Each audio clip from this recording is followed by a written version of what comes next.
Buite die lyne, wanneer 'n gemeenskap 'n skare word en die skare het geen vletjie nie.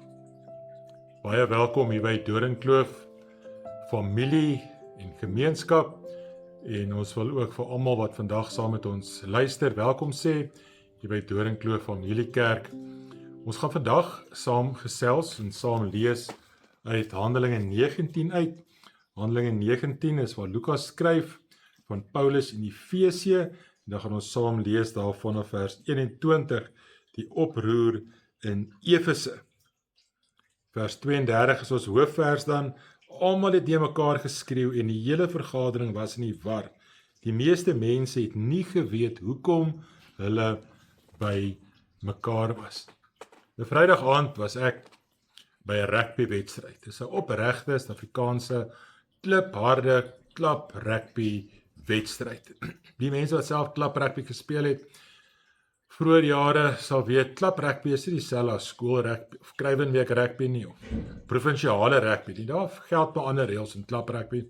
Die ligte is nie altyd so helder nie, en daar is ook die televisiekameras altyd bo op die spelers nie, en die rugby kan anders lyk.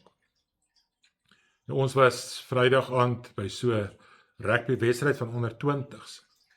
En die onder 20 rugby spelers se toeskouers was dan eintlik maar hulle ma's en hulle pa's en sissies en boeties. En hierdie dae daar seker van die ouens wat gespeel het se meisies ook kom kyk. En die seuns het opgehardloop en jy was daar vir jou seun gewees en jy het hom ondersteun. En ons daar insidente op die veld wat die skeieregter het hom nog leer en foute maak, en die seuns speel tydjie rof, tel iemand op en sit sy kop in die grond neer en blaas die vletjie, en dan word daar geel kaarte uitgedeel. En toe begin die probleem by hierdie wedstryd dat ouers, toeskouers het vanaf die paviljoene begin opmerkings skree teenoor die seuns, en dan het ma's hulle self vererg, en ek noem spesifiek ma's want hulle begin vloek, en dan het pa's in mekaar gespring, waar pa na een pa toe gegaan, is my seun daar waarvan jy praat, en hulle mekaar dan daar regte klap rugby, maar ook begin speel, as jy het so kan noem. Mense stamp in mekaar, en die paviljoen raak net so rof soos die veld. Die kontras is, binne die veld, is daar 'n skeieregter en daar is reëls, en op die paviljoen is daar nie rugby reëls nie, daar is tog samelewingsreëls en ons Christelike reëls gewees, maar daar is nie 'n vletjie of 'n grens nie.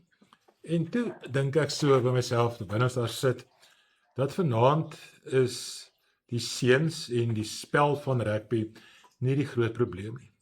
Want die gevaarlikste plek, Vrydag aand, was nie tussen die 4 lyne nie. Dit was buite die lyne. Want wat gebeur wanneer groot mense, wat ouers is, innerlik hulle lyne verloor? Wat gebeur wanneer 'n hele samelewing se lont korter word, en so kort is dat jy eintlik 'n geleentheid soek net 'n bietjie om te ontlaai? Wanneer 'n gemeenskap 'n skade word buite die lyne. 'n Skade laat jou voel jy behoort. En 'n skade kan jou gewete dan ook van jou wegneem, of jou bangheid van jou wegneem. Want jy is 'n pa, en jy is 'n ma, jy is 'n buurman, jy is by die kerk betrokke, jou kinders was saam op die skool gewees, die spelers ken eintlik mekaar, en elke familie het sy eie gewete en ook maar sy eie morele kompas. En ons almal kom, al die ouers kom om hulle kinders te ondersteun, en die boeties en sissies kom om vir boetie hande te klap en te juig as hy 'n 3 druk. En die ma's is ook gereed om op te hardloop as die kinders op die veld lê, want hulle bly maar nog net onder 20 rugby. Maar dan word dit, soos die skeieregter vletjie blaas, word dit later hulle teen ons. Nou begin die paviljoen, die skare in 2 groepe verdeel. Dis 'n hulle en ons. Later is dit hulle seuns teenoor ons seuns. Hulle span teenoor ons span. En later kom die skeieregter ook by. Dan word die skeieregter ook 'n hulle. Dis hulle span, ons span en die skeieregter. Daar's dan nou 3. Een mens skree en sy stem staan uit en nog een sluit by hom aan. Iemand wat nie eers die insident gesien het of die rugbyreëls ken nie, begin later saam te skree en woede neem oor en daar's 'n heen en weer geskreeery van onder af na bo. En later sê en doen mense dinge wat hulle oënskynlik nooit sou gedoen het as hulle alleen gestaan het nie, of as hulle by die huis was, of as hulle in die werksplek, of in die kerk opgestaan het om 'n liedjie te sing. Want binne die woord ons raak eie verantwoordelikheid baie minder en die grense raak minder. En dis nie 'n nuwe verskynsel nie. Lukas vat ons hier na die teater in Efese waar die hele stad dan ook kom en eintlik maar kop verloor. Efese was 'n wêreldstad gewees, Romeinse wêreld gewees, waar die stadsidentiteit, die godsdiens en ekonomie so in mekaar gevleg was. Was een van die grootste stede in die Romeinse wêreld gewees.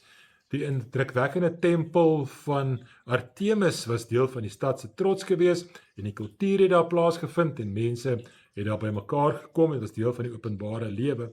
En mense van oral af het by mekaar gekom, pelgrims, verskillende tale, verskillende handelaars en rondom die tempel het die eie ekonomie begin groei volgens hierdie Artemis godin en haar tempel en mense het begin geld maak uit die kultuur uit en uit die godsdiens uit.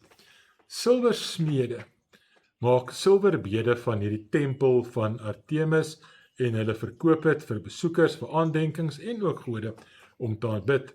Nou Artemis was nie net iets wat mense geglo het nie, baie mense het vanaf haar geleef, soos het haar gebruik of die idee van 'n godin Artemis gebruik om dan geld te maak en 'n lewe vir hulle geld te maak. Toe kom Paulus, en Paulus kom deur die Asië en hy verkondig dat Christus opgestaan het en dat God die enigste God is en mense begin al hoe meer Jesus volgelinge te word en die gode wat hulle aanbid het en die mensehandel rondom die gode word al hoe minder. Mense begin om te glo en geloof begin hulle daaglikse lewe beïnvloed en hulle koop nie meer so baie van hierdie vakmanne se werk nie. So hulle vakmanne het al hoe minder werk begin verkoop en die silverbedryf het in gedrang gekom. Hulle het bedreig gevoel en hulle het begin voel hulle besigheid is besig om aan die onder te gaan. Die evangelie bly nie 'n privaat gedagte in mense se koppe nie. Die evangelie raak ook jou geld, raak jou gewoontes, raak ook mag en raak mag. Nou die persoon van wie ons hier gaan saam lees is Demetrius. En Demetrius was 'n silversmid en die silversmid Demetrius het toe gekom en het gesien hierdie geloof, die Christelike geloof is besig om sy besigheid te raak en hy het 'n plan gemaak en het 'n groepie vakmanne wat ook met silwerwerk by mekaar geroep. En wat maak sy by mekaar roep? Hy dink aan geld en hy dink aan geld, maar hulle moet nou 'n oorsaak kry, hulle moet nou 'n sonnebok kry en hulle sê, goed, die godin Artemis se invloed en sy heerlikheid word nou afgemaak. Soos kom ons gebruik godsdiens, maar net as 'n skyn sodat ons mag en ook ons geld dan ook kan behou. Wanneer mense voel hulle mag en hulle status word bedreig en hulle bestaan word bedreig, word 'n gesprek baie maklik 'n geveg. En die geveg is dan waar die vuur begin in 'n hele dorp soos hierdie dorp waarvan ons nou in Efese dan ook lees. Die evangelie word gevaarlik wanneer dit raak aan dit waarvan ons leef. Handelinge 19 vers 21. Na hierdie gebeurtenis het Paulus besluit om deur Macedonië en Agaia te reis en na Jerusalem toe te gaan. Nadat ek daar was, het hy gesê, moet ek Rome ook besoek. Hy het 2 van sy helpers, Timoteus en Erastus, vooruitgestuur Macedonië toe, maar self nog 'n tyd lank in die provinsie Asië agtergebly. Juist toe het daar 'n groot opskudding ontstaan oor die leer van die Here. 'n Silversmid met die naam van Demetrius het silverbeelde van die tempel van Artemis gemaak en vir die vakmanne 'n goeie verdienste verskaf. Hy roep hulle en ander mense wat soortgelyke werk doen, toe bymekaar, so maak so 'n klein groepie agteraf en sê toe vir hulle: mense, julle weet dat ons voorspoed van hierdie werk afhang. Dus wie ons is en wat ons is, hang af van wat hier gebeur. Julle sien en hoor selfs hierdie Paulus daarin geslaag het om nie net in Efese vir hom 'n groot aanhang te kry nie, maar ook in byna die hele provinsie Asië. Hy sê dat goed wat met die hand gemaak word, nie gode is nie. Ons bedryf staan in gevaar om 'n slegte naam te kry. En nie net dit nie, die gevaar is ook dat die tempel van die groot godin Artemis sy betekenis sal verloor en dat sy van haar grootheid berowe sal word. Hierdie godin wat in die hele provinsie Asië en oor die hele wêreld vereer word. Hy roep die groepe mense bymekaar eintlik om dit oor sy eie besigheid gaan, oor sy eie sak gaan. Nou gebruik hy maar die Artemis om dit net 'n bietjie volume te gee en mense bymekaar te trek en dan word hierdie klein groepie mense wat agteraf praat, hierdie groot vuur. By die aanhoor hiervan het hulle woedend geword en geskree: "Groot is Artemis van die Efesiërs." Nou begin hierdie klein groepie te skree daar in die gemeenskap in. Die oproer het oor die hele stad uitgebrei. Soos een man het die mense na die amfitheater toe gestorm. Hulle het vir Gaius en Aristarchus, 2 Macedoniërs, saam met Paulus gereis het gegryp en saamgesleep. Paulus wou self met die skare gaan praat, maar die gelowiges wou hom dit nie toelaat nie. Ook het party van die hoë amptenare van die provinsie Asië wat goedgesind was teenoor Paulus vir hom 'n boodskap gestuur om hom te waarsku om nie na die amfitheater te gaan nie. Nou hier kom die gedeelte nou, die een versie. Almal het de mekaar geskree en die hele vergadering was in die war. Die meeste mense het nie geweet hoekom hulle daar by mekaar was nie. Almal skree saam, almal is onstuimig, maar niemand weet hoekom hulle daar by mekaar is nie. Die man wat die vuur aansteek, praat eers oor die geld. Inkomste wat in gevaar is, word gou. Ons mense is besig om ons kultuur te verloor, ons karakter van die gemeente of van die Afrikaner volk is besig om in gedrang te kom, ons manier van Bybel uitleg, en later word 'n manier van doen gevaarlik, want dit beïnvloed jou geld, jou status, wie jy is in daardie gemeenskap. Demetrius begin nie by die eer van Artemis nie. Hy begin: mense, julle weet dat ons voorspoed daarvan afhang. Ek. En dan sak, eers die sak en dan die heiligdom. Eers hulle inkomste en daarna waarsku hy dat die tempel van Artemis sy aansien kan verloor en die godin haar grootheid kwyt sal wees. Die geldelike bedreiging kry 'n godsdienstige silwerrandjie of 'n silwerbaadjie. Nou gaan dit nie meer oor verkope nie. Nou gaan dit oor ons godin, ons stad, ons kultuur en ons identiteit. Dis die skare masjien. Jy kry 'n belang wat bedreig word, vrees kry 'n teiken, identiteit word 'n wapen en woede word dan die slagspreuk. Die mense wat vrees gee nie noodwendig voor nie, want verlies voel werklik. Die verlies van geld is werklik, die verlies van kultuur en van gemeenskap en van hoe dit altyd was, is werklik. Maar iemand gee aan hierdie vrees 'n vyand. En 'n skade ontstaan wanneer ingewikkelde pyn 'n eenvoudige teiken kry. Wie kry die geld en die mag en die aandag of die status wanneer 'n groep kwaad word en kwaad bly? Wie vertel vir ons dat alles wat ons bang maak een persoon se skuld is, of een vyand of een groep se skuld is?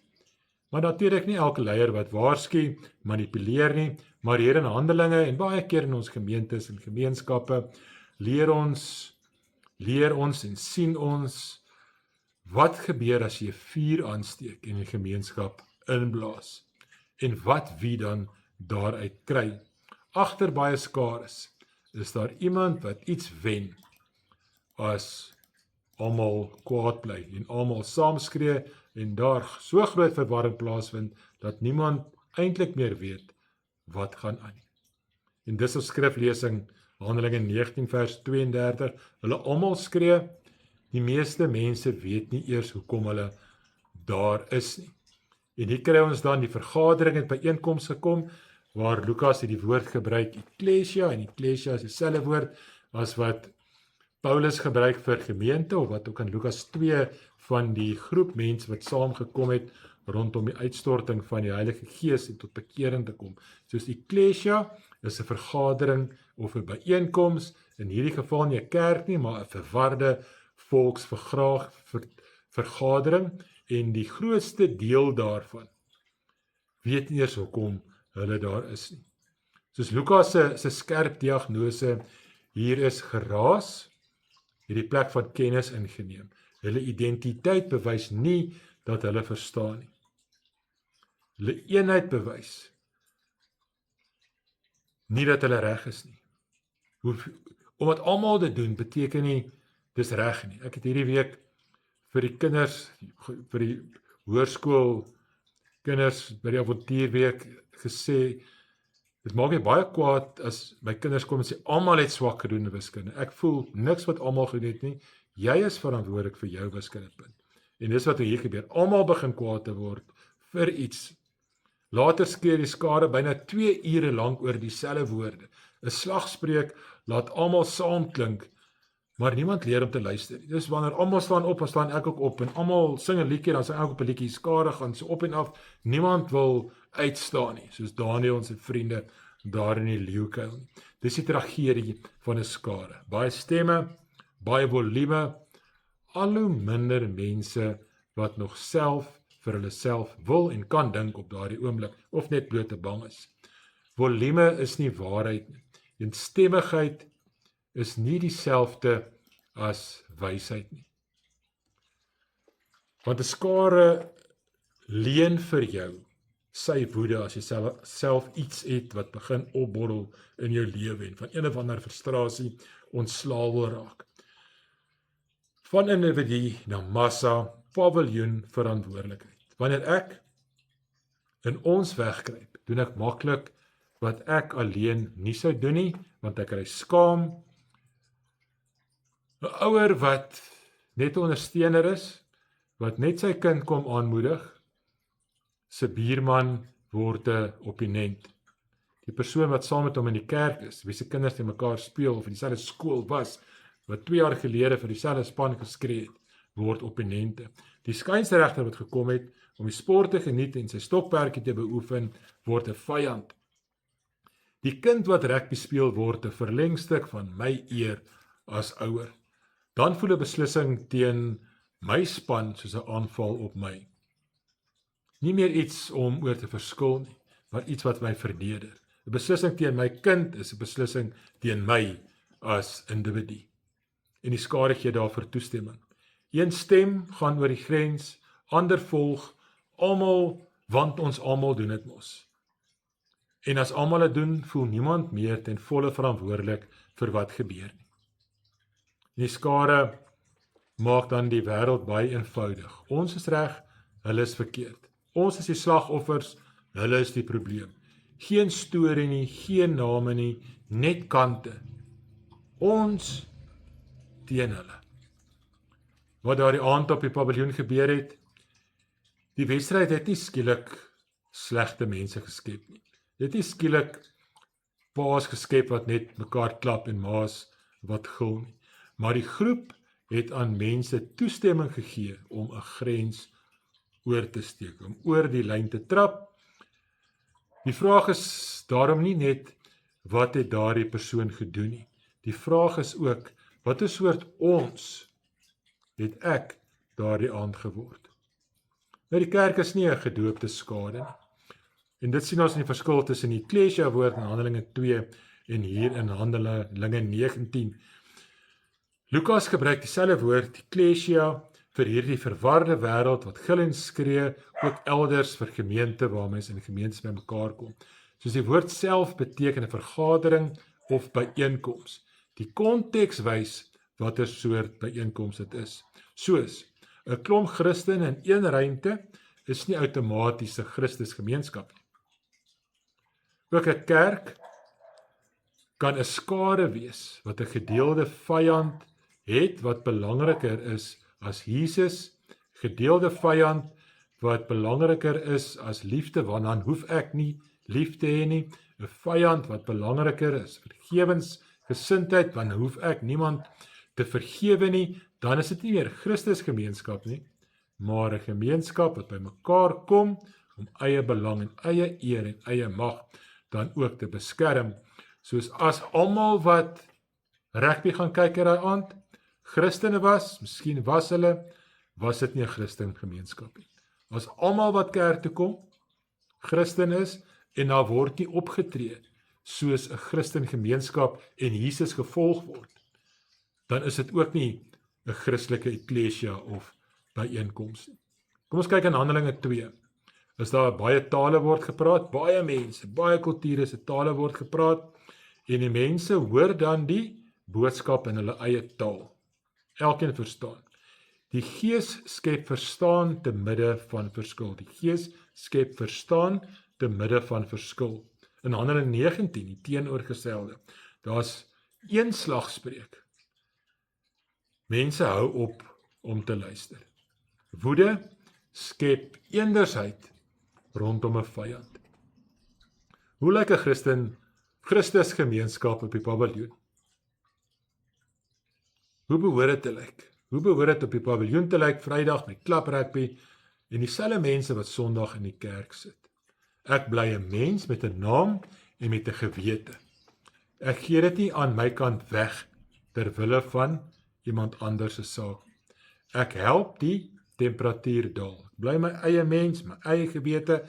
Ek help die temperatuur daal. Ek verneder nie ander mense nie.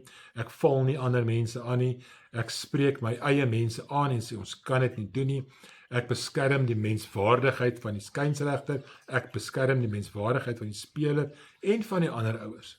Jesus versamel nie mense rondom haat nie. Jesus versamel mense met verskillende stories, verskillende maniere van agtergrond en van ding in een liggaam saam, waar elke deel steeds sy eie naam geroep deur God self en sy eie stem en storie het. Die Gees maak van vreemdelinge 'n gemeenskap wat by mekaar staan in dieselfde rigting beweeg en dis na Jesus toe. Woede maak van mense, dieselfde mense, 'n skare. Wat het ons daardie aand by mekaar gebring? Terug by die paviljoen. Die skare loop uiteen, maar elke mens gaan weer met sy eie gewete, met homself en sy eie familie huis toe. Die wedstryd eindig, die ligte bly nog 'n rukkie aan, die paviljoen begin leeg te loop. Die ons klim in die karre en die afsonderlike karre begin afsonderlike rigtings in Pretoria in te ry, Pretoria se kant toe, Moot se kant toe. Die kinders, die jong rugbyspelers, gestaan albei spanne in so groot kring in die middel van die veld, hand om die lyf, hulle gesels lekker saam en dan bid hulle, party gaan staan selfs op hulle knieë, dan bid daai kinders saam en hulle het hulle rugby dan ook geniet. En dan is net weer ek na my kar, my woorde, my hande, my kind wat ek in die oë moet kyk oor my optrede, my eie verantwoordelikheid voor God. Nou die eerste vraag is, het ek nog geweet waarom ek so kwaad was? Of het ek iemand anders se woede geleen om my kwaad uit te druk? Die vraag 2 is, wat bind ons as 'n kerk saam, as 'n gemeente saam? Jesus en Jesus se liefde en Jesus se genade en Jesus se oordeel en Jesus se vergewing van sondes? Of bring ons dieselfde mense vir wie ons kwaad is, ons by mekaar? Bring my teenwoordigheid in daardie groep by die kerk meer geraas of meer menslikheid en genade en liefde? Of maak ek net lawaai?